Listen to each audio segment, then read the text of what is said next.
രാഹുൽ മാങ്കൂട്ടത്തിന് മുൻകൂർ ജാമ്യം നൽകിയതിനെതിരെ സർക്കാർ ഹൈക്കോടതിയിൽ അപ്പീൽ നൽകി. മുൻകൂർ ജാമ്യം നൽകിയ തിരുവനന്തപുരം സെഷൻസ് കോടതി ഉത്തരവിനെതിരെയാണ് അപ്പീൽ. ഷബ്നയാണ് കൂടുതൽ വിവരങ്ങളുമായി ചേരുന്നത്. ഷബ്ന, ഇന്നലെ ഈ ഒരു മുൻകൂർ ജാമ്യം നൽകിക്കൊണ്ട് കോടതി ഒരുപാട് കാര്യങ്ങളൊക്കെ ചൂണ്ടിക്കാട്ടിയിരുന്നു. ഇപ്പോൾ സർക്കാർ അപ്പീൽ നൽകുമ്പോൾ അതിൽ എന്തെല്ലാം കാര്യങ്ങളാണ് പറയുന്നത്? സർക്കാരിന്റെ അപ്പീലിൽ പറയുന്നത് ഈ കേസുമായി ബന്ധപ്പെട്ട തെളിവുകൾ നശിപ്പിക്കാനും അതോടൊപ്പം തന്നെ സാക്ഷിയെ സ്വാധീനിക്കാനുമുള്ള സാഹചര്യമുണ്ട്. വലിയ ഉന്നത സ്വാധീനമുള്ള വ്യക്തിയാണ് പ്രതി. അതുകൊണ്ട് തന്നെ അത്തരത്തിൽ പ്രതി ഈ സ്വാധീനമുള്ള വ്യക്തിയായതുകൊണ്ട് സാക്ഷികളെ സ്വാധീനിച്ചേക്കും.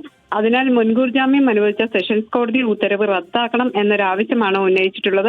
മുൻകൂർ ജാമ്യം അനുവദിച്ചുകൊണ്ട് കോടതി ഉത്തരവിട്ടപ്പോൾ ചില കാര്യങ്ങൾ ചൂണ്ടിക്കാണിച്ചിരുന്നു. എന്നാൽ പ്രോസിക്യൂഷൻ ഹാജരാക്കിയ രേഖകളോ അല്ലെങ്കിൽ കൃത്യമായ വിവരങ്ങളോ പരിശോധിക്കാതെയാണ് സെഷൻസ് കോടതിയുടെ ഉത്തരവുണ്ടായിട്ടുള്ളത്. അതുകൊണ്ട് ആ ഉത്തരവ് റദ്ദാക്കി മുൻകൂർ ജാമ്യം റദ്ദാക്കണം എന്ന ഒരു ആവശ്യമാണ് ഉന്നയിച്ചിട്ടുള്ളത്. ശരി ഷബ്ന.